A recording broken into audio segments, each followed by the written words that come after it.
Pag nawalan ka ng ipin, naubos ito. Ang ating bone ay umaangat at umaatras.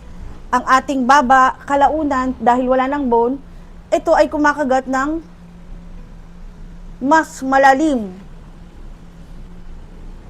Nagko-collapse ang ating bone.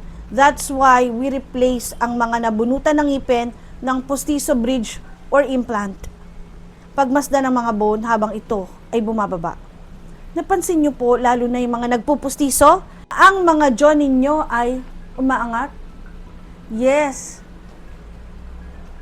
Patuloy po siyang aangat dahil wala na po tayong ngipin. Pag wala na po tayong ngipin, ang bone po natin ay nagre-resorb. At yun lang po, kailangan palitan na ninyo para bumalik ang pagkabata. Mga 10 years, 15 years, 20 years, hindi natin alam. Bumisita na kayo. Have a great teeth day!